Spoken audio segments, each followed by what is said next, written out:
My name is Bree, and this is Valerie. We'll be your instructors for this series. I am the founder of Noble Wolf Dog Training, but ultimately I just do what my employees tell me to do. So, or at least try to. How many of you attended Puppy 101? Awesome, and I know one other person, and we'll just have to see with the next folks who attend. Your mom did it, right? My wife did. Or She did. your She did wife. a one-on-one. Okay. You guys. That's right. Someone else's son is attending for their mom, and I got you confused with them. To check people in. Okay, so I would like to start by just introducing ourselves. We like to share our name and pronouns if you would like, our dog's name and age, whether or not you attended a former class, and then one thing that you love about your dog and one thing that is a challenge. So I'll go ahead and start. I have 4 dogs, technically. 2 of them are mine and 2 of them are my partner's, but I'll just focus on one. So Yuka is a 6-year-old Siberian Husky, and she is, one thing that I really love about her is that at this point in our training, she is incredibly creative. So we put a lot of foundations in to really make it so that when we dive in and teach something new, she really understands the basic concepts of training and can onboard new skills really fast. And so that makes working with her really, really fun. Something that's a challenge for me is that because of her breed makeup as a Siberian Husky, it is a lot of work to actually get a lot of the more complex behaviors that I want her to be able to do. And so I have to split things into really, really small, achievable pieces in order for her to be successful. And a lot of that is just her breed makeup. They are bred to be running and pulling a sled and not really paying much mind to the human behind them. So that can be a bit of a challenge, but it's turned me into a really great trainer, and for that I am grateful. And if I didn't say it, my pronouns are she, her. Would you like to share, Valerie? Sure. My name's Valerie. My pronouns are she, her as well. And I have 2 middle-aged dogs. I remember adolescence though, so a 5 and a 6-year-old. My 6-year-old Cedar is a German Shepherd Border Collie, so was very high energy and very mouthy, jumpy, barky as a puppy. And what I love about him now is he's so chill. Like, he's such a good man, and he will just relax wherever, walk past dogs now really nicely. And just an easy companion. And then I think the thing we struggle with is we developed a really strong training relationship as a puppy. We had a lot of training things to work on, but I didn't do as much like play and just like relaxing stuff. I didn't probably do as much handling looking back as I could have, and he's not a super affectionate man. So that's something we're kind of focusing on more, is his comfort being handled, and like he's starting to like want to cuddle now, but it's been a journey with that. Thank you. Anyone else want to share? My name is Ariel. My pronouns are they, them, she, her. My Jupiter's name, or my dog's name is Jupiter. She is 5 months old now, maybe 6, I think 5. And one thing I love about her is that she is so present and attentive, and like when I'm doing things right, she just gets it. And one challenge with Jupiter is that she is sometimes confined to a pen, and if she sees the cats being free, she barks at them because she is upset that she is not allowed to be free. A little bit of FOMO.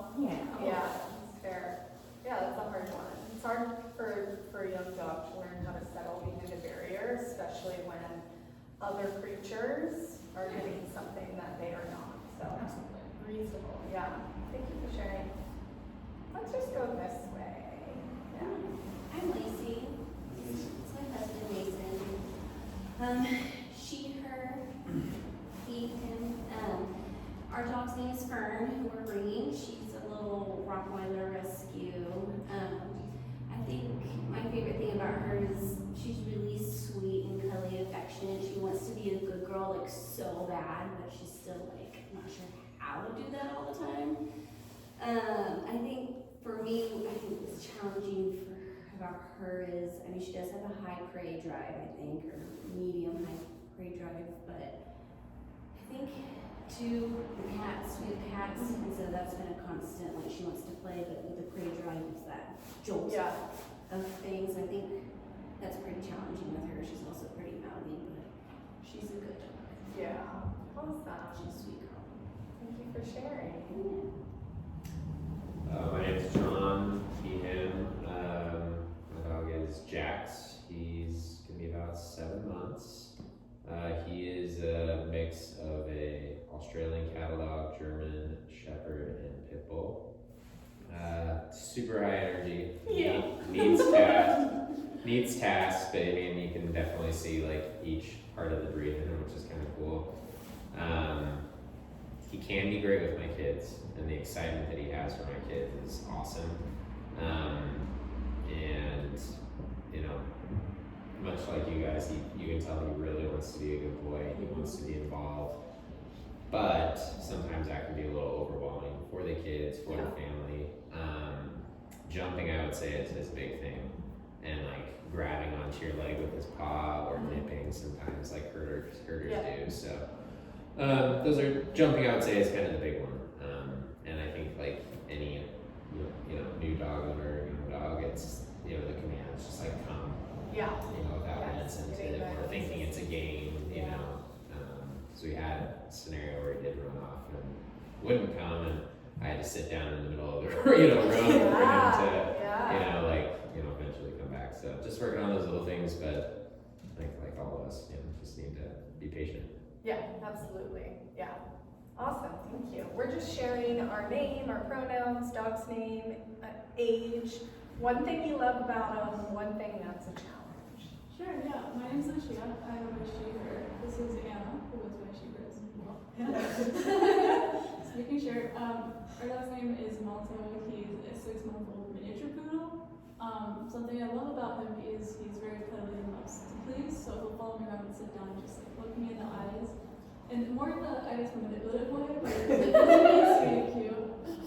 But the biggest challenge I'd say is he has a high prey drive, he's high energy, and he's very mouthy and bitey. So it's been something we've been working on. Okay, awesome. Thank you for sharing. Wonderful. So there's so much to go over tonight, and I'm going to do my best to get through the material in a way that is concise but also makes sense for you. But if at any point you have questions, please interrupt me. Yes. I noticed for your recording, is that recording will be available later? It can be. Yeah, and if you don't want your voice in it or anything, just let us know and we can cut it out. But we're gonna try and record it because a couple people need access to it. But yes, if it's successful, and I provide you all with the link. That's a wonderful tool. Yeah. The audio is always a little weird in here, so we'll see. But okay, so I would like to start with some review. Some of this comes from our Puppy 101 course, and you all have really good foundations, but those of you who didn't do Puppy 101 might feel a little confused every once in a while when we call out a skill that we want you to work on that was taught in the other class. We always do our best to come around and catch everyone up, and we always restructure each class a little bit for the dogs and the people in front of us. But what I would like to start with is what we call the 4 pillars of training. We like to say if we want to be met by our dogs, that we really need to meet these 4 pillars. And those are body language, management, exercise enrichment, and teamwork. Body language is a very, very important one. You can never learn enough about canine body language. We spend a lot of time asking our dogs to learn our language, our needs and our words. And if we could put the same amount of effort into understanding what they are actually communicating through their body language, that will inform our training decisions deeply and will probably achieve our goals a lot quicker as well. It's important to recognize that dogs are amoral, so they don't really act by right and wrong or good or bad. They really just do what works. So if jumping works to get something off the counter, they're learning that that's effective. If biting works to get a reaction out of you, they're learning that it's the behavior is functioning to meet a need, right? So we can learn a lot about what that need might be through understanding their body language. So who knows some more nuanced and subtle signs that your dog might be uncomfortable or stressed? Calling them out, yeah. If she's pawing at her face. Pawing at her face, okay? Awesome. Licking his lips or yawning. Yep, licking lips, yawning, definitely. Ears back, our underdog shakes. Shakes, yep. Whale eye, yeah, big whites of the eyes, awesome. Those are all really good ones. Really tightly closed mouth, freezing, lifting a paw.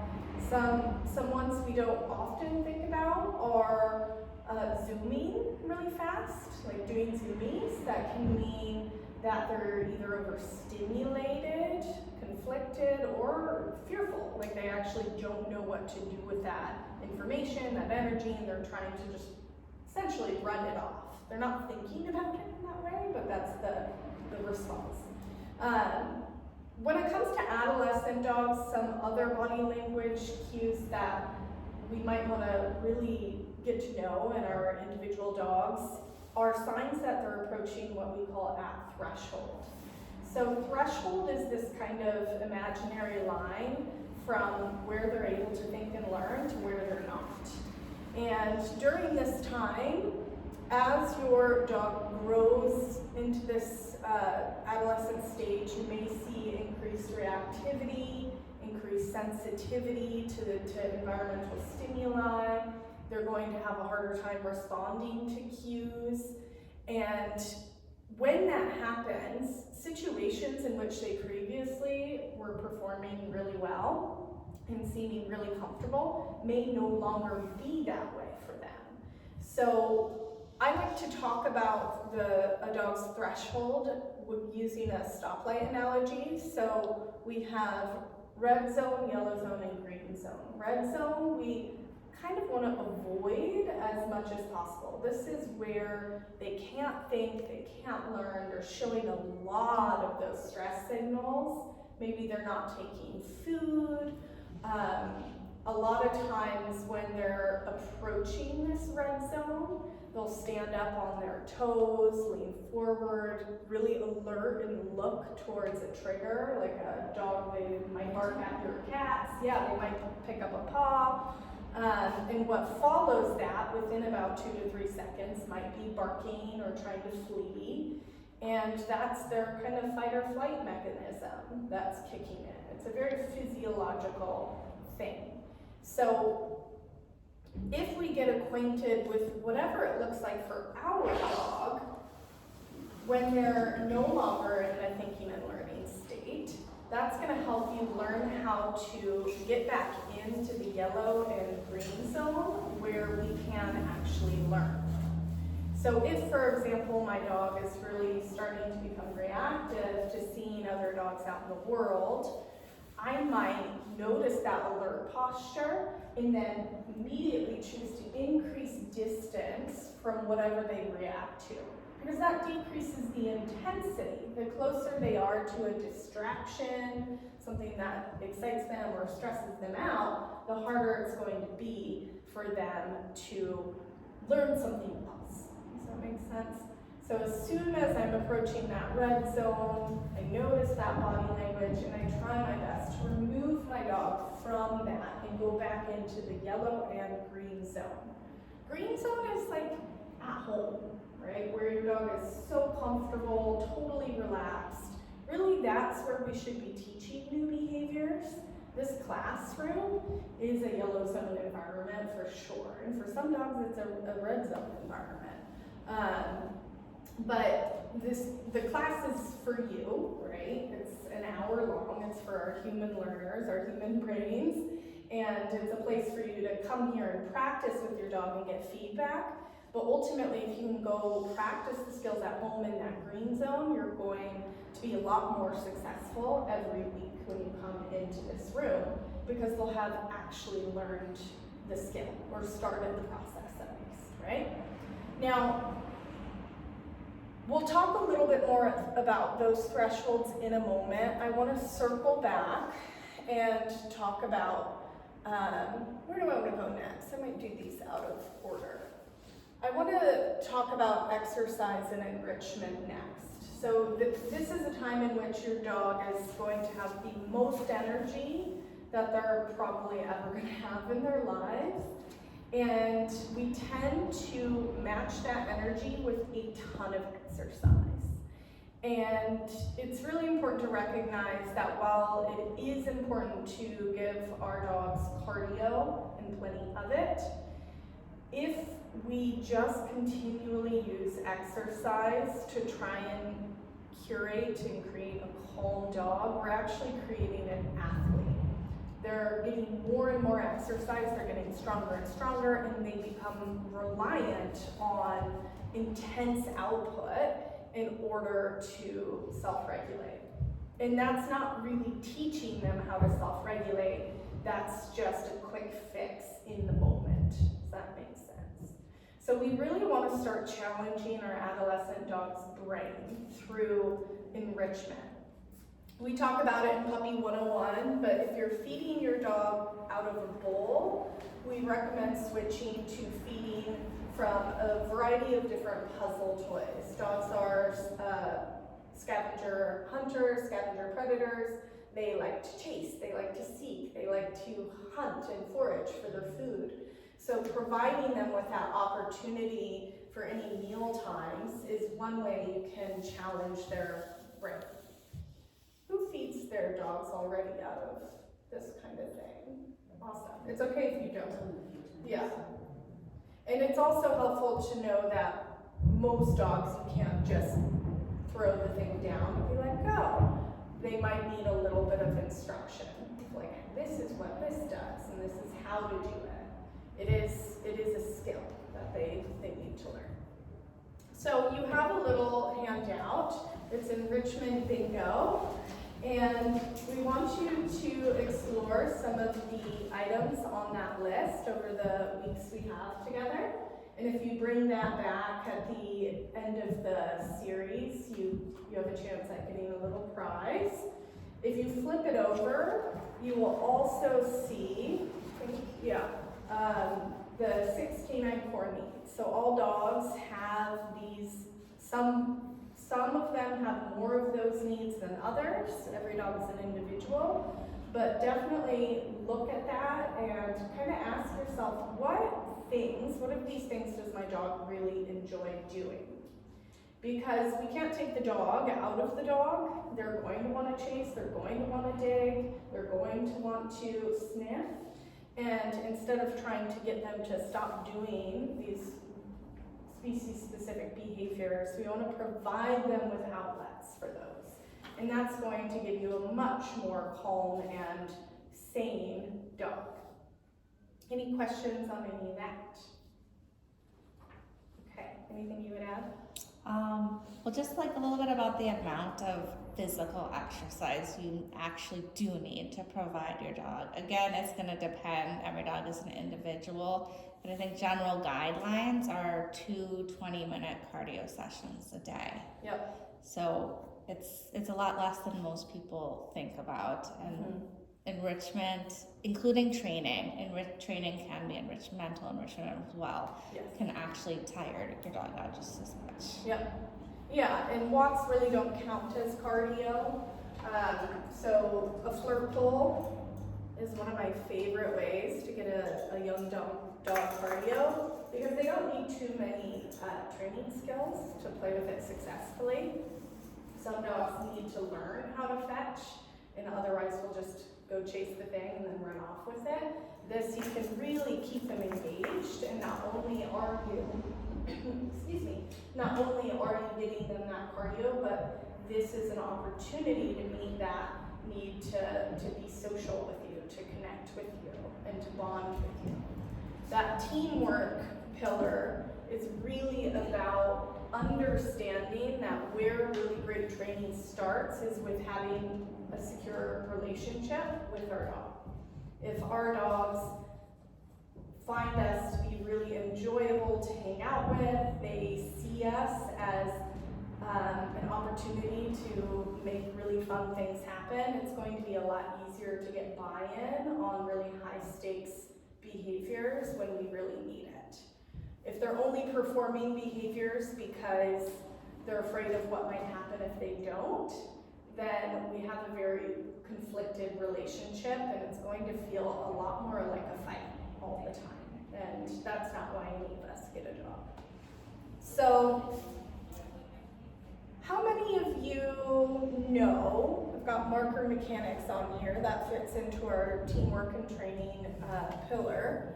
How many of you know what a marker is? Give me examples.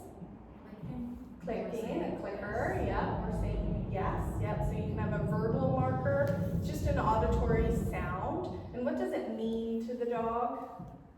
A reward. Yep, they're gonna get a treat, yeah. And they should always get a treat when they hear that sound, okay? Doesn't mean that they're always going to get a click or they're always going to get a yes. But our contract with our dog is that when they hear their marker, they always get a treat. Otherwise, it loses charge, like a drained battery, and it's no longer useful.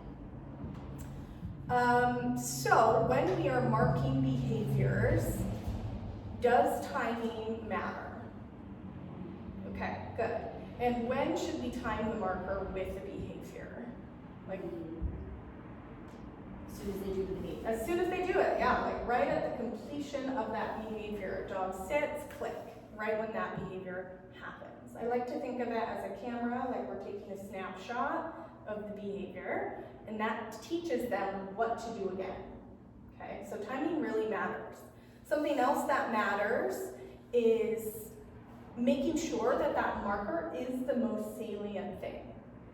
If I am saying yes while holding a bag of cookies, which thing do you think the dog is paying attention to?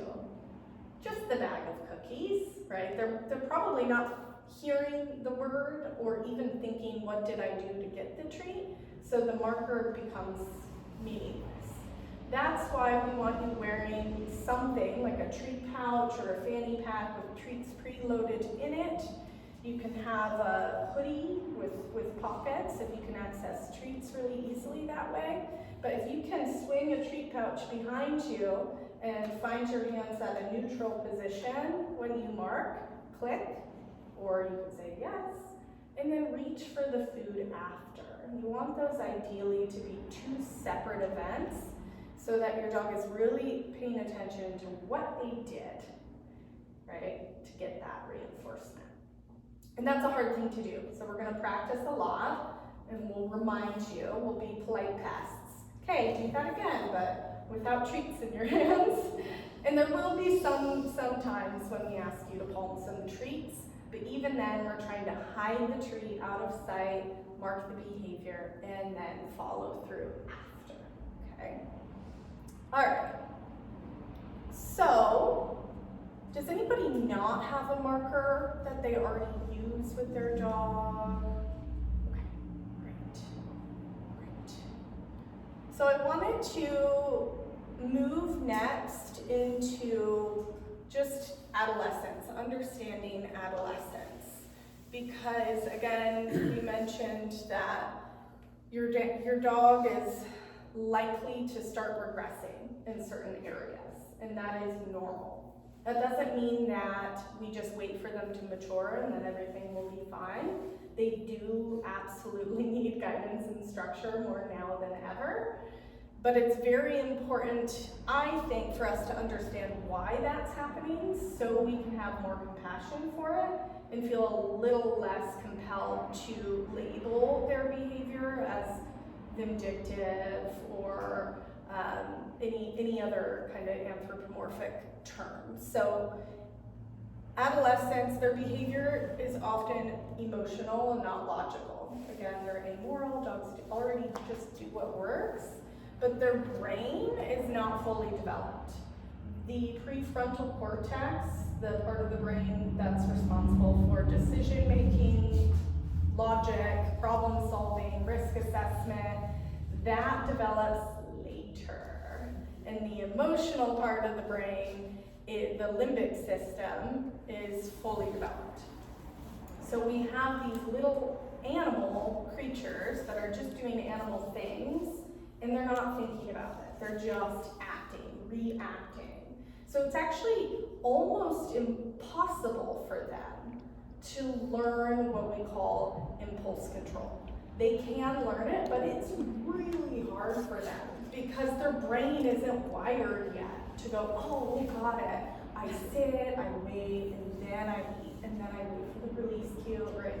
So it does take a lot of repetition, a lot of patience, and a lot of making the skill way easier again. So even if your dog was really good at waiting while you put the food down and getting released to it or whatever, that's just the example that came to mind, you may find that suddenly they just can't do it and you need to go back to, so this is how we do this exercise. Let's start back from the beginning and build it back up again. So don't be surprised when that happens. We know it can be incredibly frustrating. This can be a very emotional time for us as well because we've put so much effort in already and it feels like things are backsliding. But if you are consistent and persistent and kind, you will get the results that you want. But dogs really aren't socially mature until about 2.5. So it is kind of like you get rewarded later. Trust me. Just trust me. And one of the things that helps is management. So going back up to our pillars, body language management, exercise, training. Management is one of the most important things to get really serious about during this time.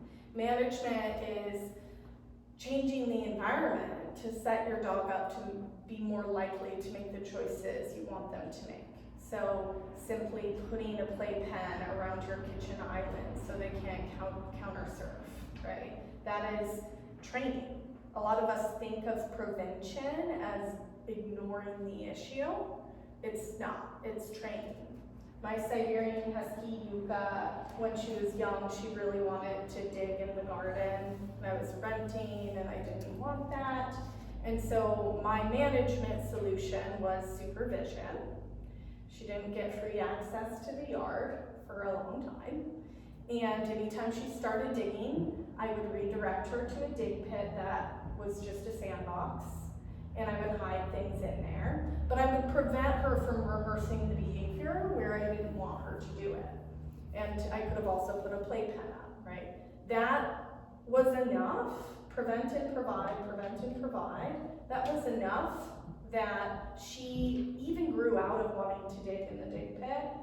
It was a very developmental need at her age. And now she can be in the backyard unattended, unsupervised, and she does not dig holes. And that's because I front-loaded the effort and I prevented her from rehearsing that behavior. It was inconvenient, but it's a short-term sacrifice for a long-term gain. So if your dog is barking at things out the window, privacy film. Put some of that privacy film up or draw the blinds down. Just prevent them from rehearsing it. Because if we don't, then it doesn't really do much for us to come in and try and train something else because they're still rehearsing the other behavior.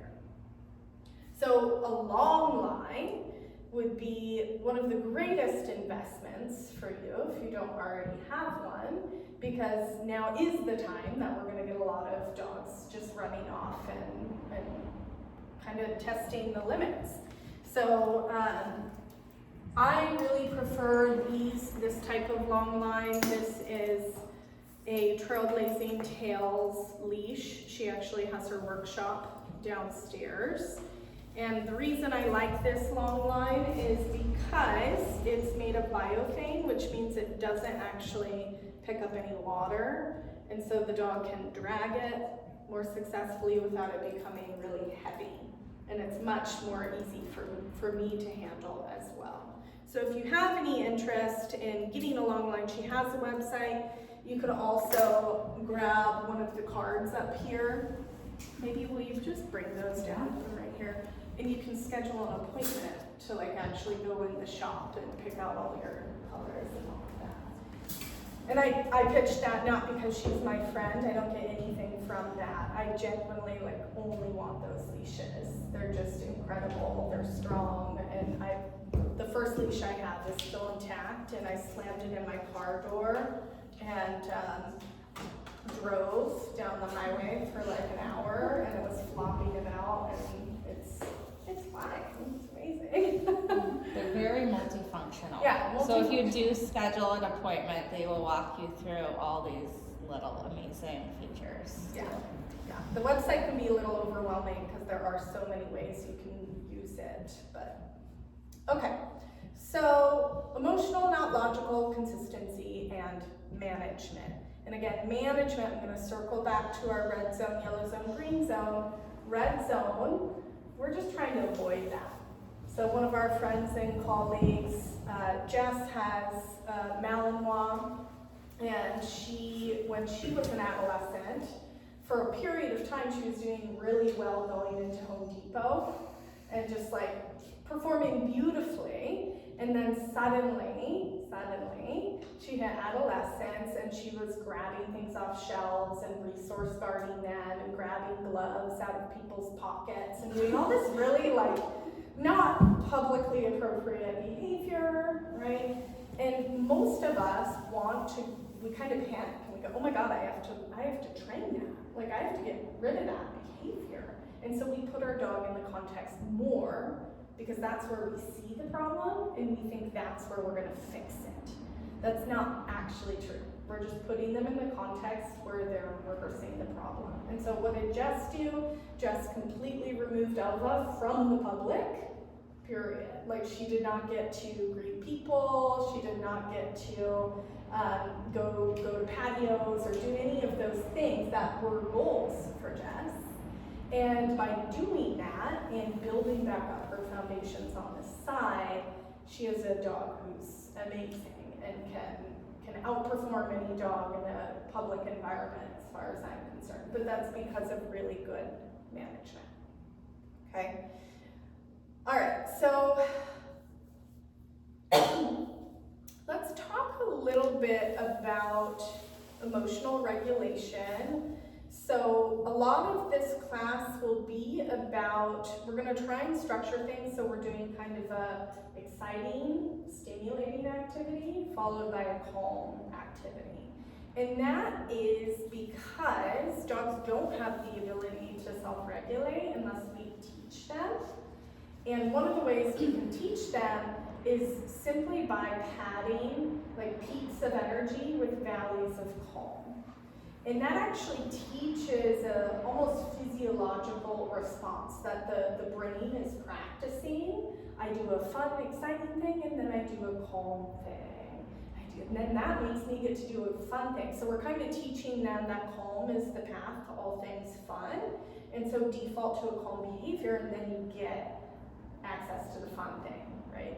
So we're gonna do a lot of that. We're gonna learn a game called Go Wild and Freeze that will give you a structure to actually ramp your dog up in a safe way at home and practice settling. When it comes to emotional regulation, I like to use the analogy of one of our colleagues, Erin. So she likes to say that dogs are a lot like cars, and some of them, if you speed up really, really fast, it takes a long time to slow down. So think about that. If you're on the highway, you have to slow down on the off-ramp so that you can take that right turn. But the faster you're going, the longer it takes. And that's true for our adolescent dogs as well. So if you spend a lot of time ramping them up, or they're in a situation where they're spiraling out, it's gonna take a long time for them to come back to that green or yellow zone even. So think about driving your car like a grandma right now. Like, we're gonna do fun things, but we're gonna ramp them up, and we might drive it really slow at first and then practice settling. Drive it slow and then practice pushing on the brake. And then we can start to speed it up, speed it up, speed it up. But they'll have the skill of being able to slow down already there. So think about that analogy. If you're playing with your dog or doing something, they suddenly get really aroused and then like do the mounting or the biting or barking. Drive the car a little slower next time. See if you can find a way to do that, and if that's more successful. Okay, so another big concept we're going to tap into is really learning what our dogs love that we cannot put in our pockets. So you all have been in a situation where treats weren't going to do anything, right? It didn't matter. They were too excited about the thing, they were too overexcited, treats weren't going to do it. That's okay, because what is actually going to strengthen behavior is learning how to reward them with environmental rewards or life rewards. So a life reward is that bush that your dog would rather sniff than look at you. It is getting to go say hi to your partner when they come home. It is, you name it. What is the thing that your dog really actually wants in that moment? Oftentimes we call these things distractions, right? Our dogs aren't distracted. They're actually very focused, just not in the direction we want. So when you're feeling frustrated and you're like, oh my God, what do I need to do to get you to just lay down in this context? Ask yourself, what are they looking at? What is their body language telling me? What do they actually want? And can I leverage that as a reward for a behavior I really need them to know? So with my husky, there was definitely a long period of time where food was really challenging. It wasn't very motivating to her at all. And so I taught her to pull on cue in order to teach her to loose leash walk. She wanted to run. She wanted to pull. That was the need I could identify, and there wasn't much else that she wanted other than that in that context. So I just said pull and started running or walking fast, and that was the reward. Then I would bring her back in and ask her to heel or walk with a loose leash for a short period of time, and she would look at me, are we gonna do it? And then I would say pull, and we would run again. And that was the most motivating thing for her.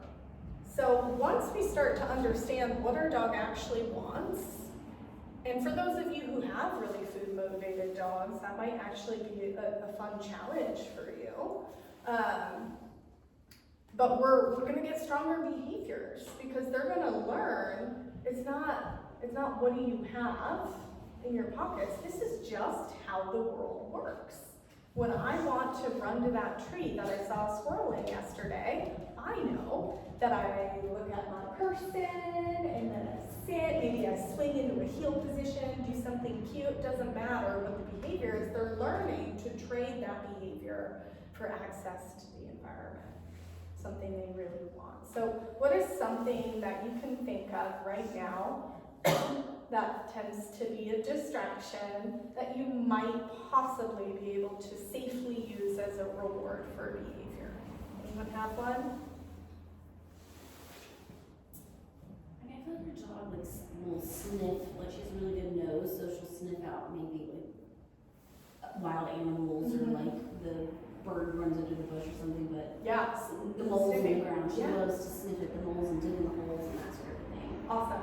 Yeah. Like I tree love bark, she loves to rip tree bark off the firewood. in the Okay, house yeah. And chew that up. Yeah. That, totally. That's great. Anyone else? My dog is just like yours. Like if I ever take him on a walk with the boys, like I always have to be in front. He has to be Yeah. leading the way, Oh, yeah. and that's really challenging for him to like have anyone else go in front of him. Yeah. Unless it's just the two of us. Yep. And yeah, that's definitely a thing. That makes a lot of sense, yeah. So you can work on having short moments where the kids are in front and you make it a game, and then you ask for that loose leash walking for a short period, and then he gets to pull again. Yeah, absolutely. Yeah, awesome. Those are all really good ideas. So one life reward that often comes up that I like to discourage is greeting other dogs.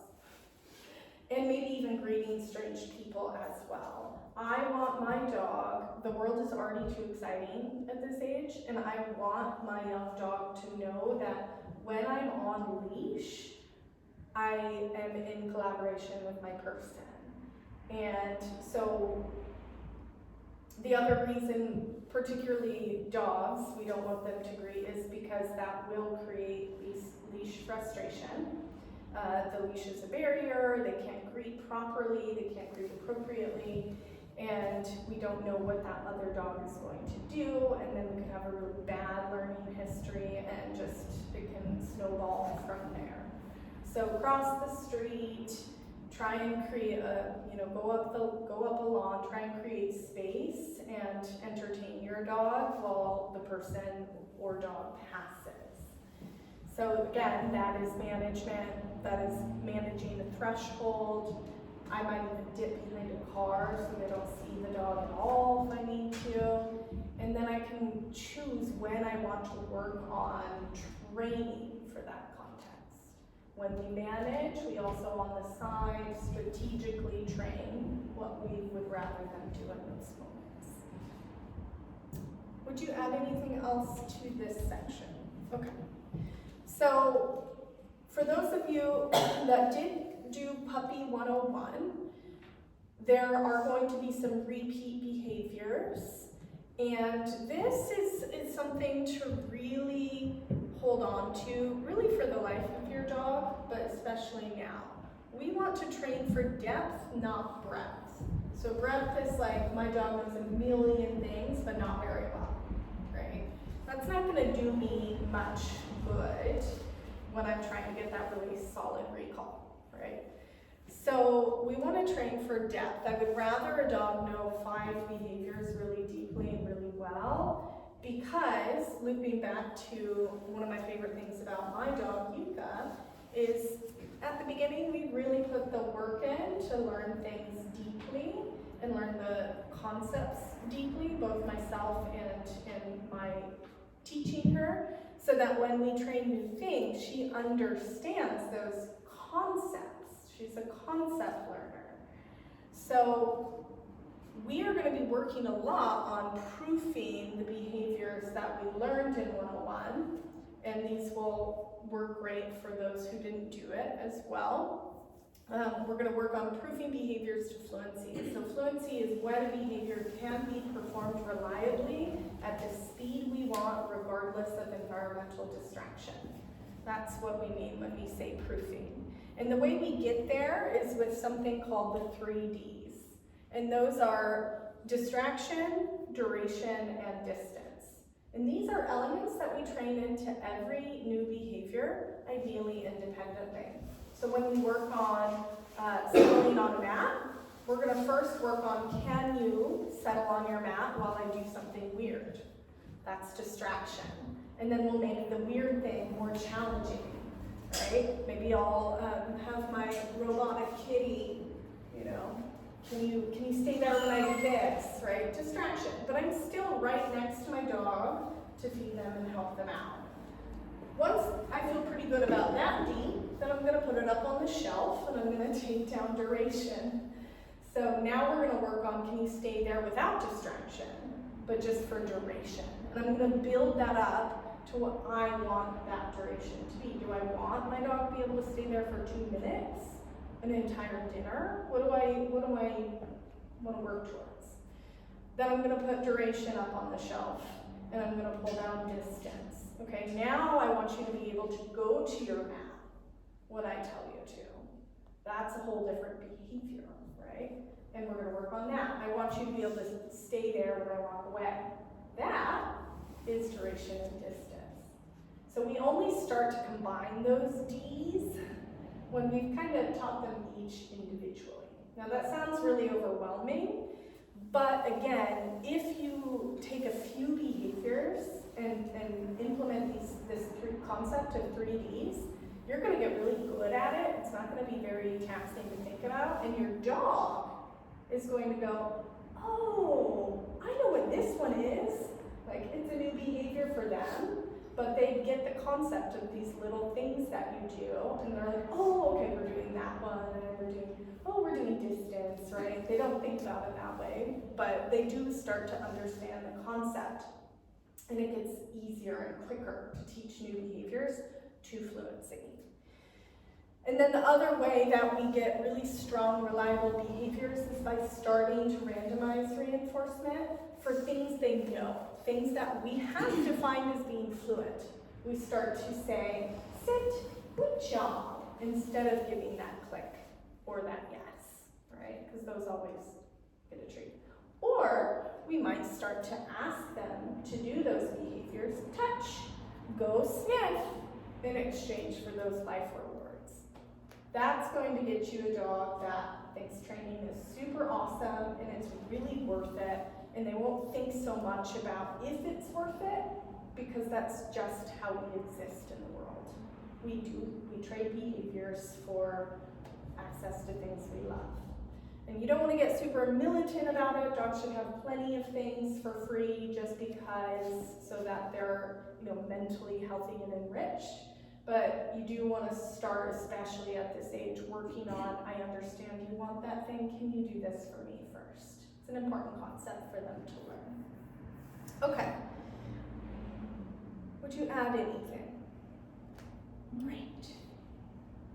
Okay, so does anybody have any questions on any of this?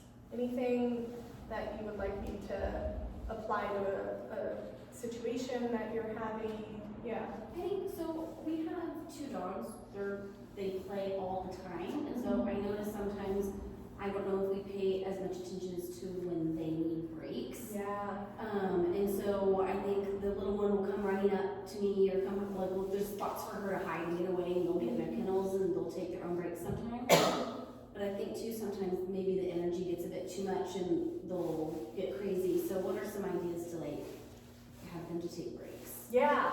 So one thing I would do is come up with I would classically condition like a special word, like break time or something, and without them in the play context, I would say the word and feed treat, say the word, feed treat, and then let them kind of apply those 3 Ds, and then let them play for a short period of time, and right before you think they're gonna take a break, break time, so that they're successful. Right, so we don't want to give cues unless we know they can do it. That's one thing I would do.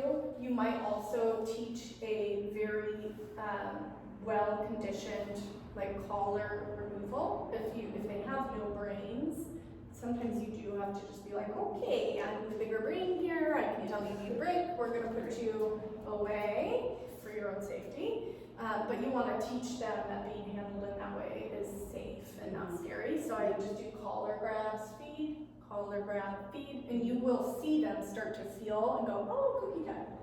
So it's not like we're just dragging them and putting them away, right? Is giving them for a break time, a Kong, like a peanut butter and a Kong to chew on, is that okay for a break time? Absolutely. Yeah, anytime we can give them self-soothing activities, licking, sniffing, chewing. These actually lower their heart rate. So if I have a dog that's overexcited, I will absolutely get them a West Paw top bowl that's got stuff in it and give them, we call them self-entertainment systems. It's like really helpful. Yeah. Any other questions? And I would keep playtime I would keep it short. Try and break it up more so that they're getting that, because they're both young and they're getting, anytime dogs are playing, they're actually getting reinforced for spiraling out to a degree. And yes, they need that kind of social contact. Some of them really need that with their own species, some don't. Yeah. But the ones that do, you want to try and use that to teach those peaks and valleys. Yeah, great question. Anything else? I do have a question. So my dog gets very bitey sometimes, and it's in a way that's like he bites very strong. His bite inhibition isn't very good. Okay, And yeah. we've tried yelping. We've tried everything he's wanted to do, and it just doesn't work. It excites him. Any advice there? Yeah, so I recommend completely removing yourself, calming. So biting happens. I know that when they really get close, you can't just like walk away. You know, it's really dragging your puppy. But I will stick a treat really in there and like just to get them to release. But they don't get that treat. I just walk away. Like that's worst case scenario if they're really getting you. But ideally, we want to just remove attention and remove ourselves, step behind a baby gate and wait for them to be calm. Just give them a good 10 seconds, come back in, ask for a different behavior and reward it. If they bite, or this is good for jumping too, if they do that behavior again, calming, remove yourself, don't look at them, talk to them, touch them. Those are all forms of attention. It's going to reinforce the behavior. But oftentimes that is happening because they've become overstimulated from something else. So we also, that's kind of like a oops, I didn't catch that. I'm going to have to address it by removing myself. But what I try and do with dogs like that is think, what could I do? Is it a certain time of day this is happening? Maybe I give you an enrichment item before the behavior starts. Or maybe today we didn't get our flirt pull session in and mental note, that's necessary right now. But try and kind of think about what happened right before this. Is there something I could have done to drive the car a little less fast? So on and so forth. Does that help? It is, because someone suggested to put him on his back and pull him down until he like calmed down. Oh. Yeah, that's just gonna help. That's gonna help him feel conflicted. He's gonna be like, ah! So yeah, that's a like old myth. Yeah, and the clearest feedback is going to just be removing. You're gonna have to do it consistently. Yeah. It's gonna take some time, but yeah, that's gonna just get them more excited or scared or more conflicted. And same thing with the yelping. That's an old one we used to recommend too, but that just turns us into prey. Yeah. We're like, it's really exciting. I feel like we get worse with the yelping at the beginning. I just carried dog toys around in my pockets, and anytime it happened, I just shut it in his Yeah. mouth and I would remember it and walk away. That's and great. Yeah, and I love that you brought that up, because the other thing I like to do is have a rotation of toys.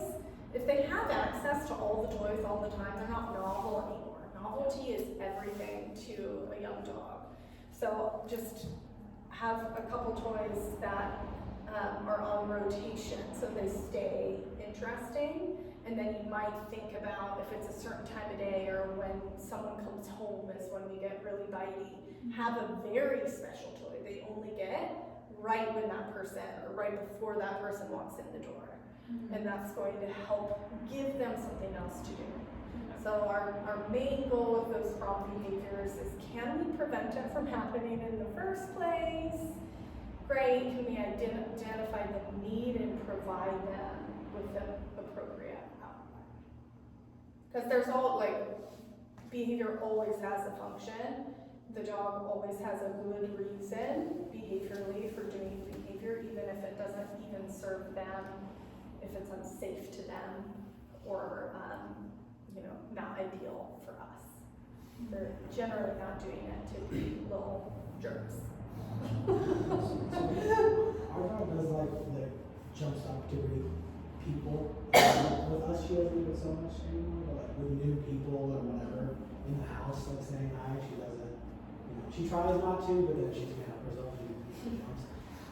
It's kind of hard to remove, yourselves and like a group of people Oh, from yeah, that you're so situation. right, yeah. So can you use their kennel as removing them from the situation rather than like, You can do that, we call it like a not a reverse, that would be like a timeout.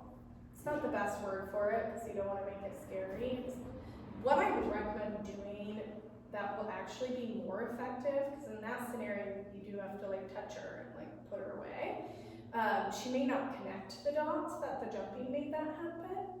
So what I would actually try and do is just prevent it by having her drag a leash, and I would step on the leash, she's wearing her harness, the person is coming over, and I would just step on the leash so that when she's greeting them, she can actually be successful putting her paws on them, and then give her treats to the ground so that she's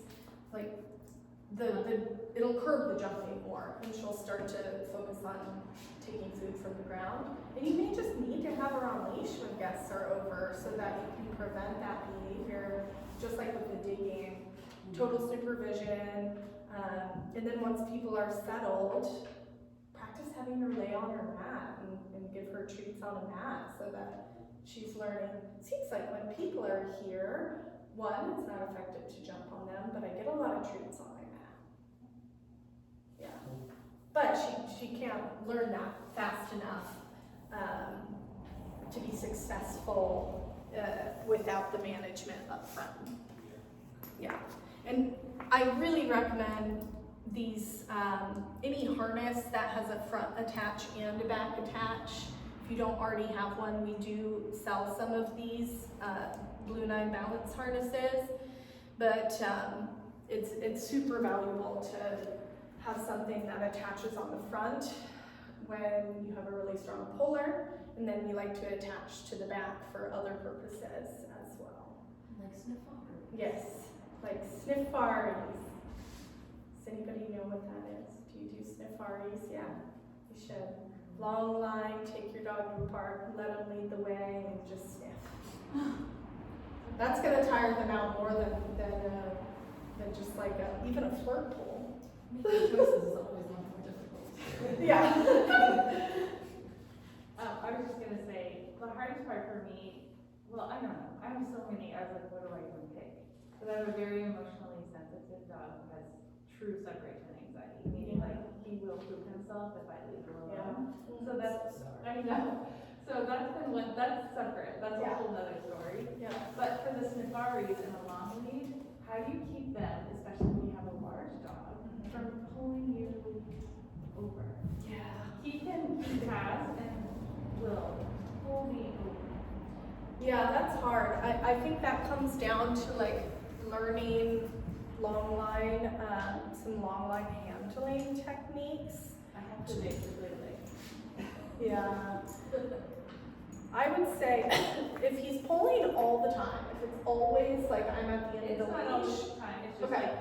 like when he sees something Yeah. or, so what I do is I practice feathering the long line, and I have a video of this that I can share for all of you.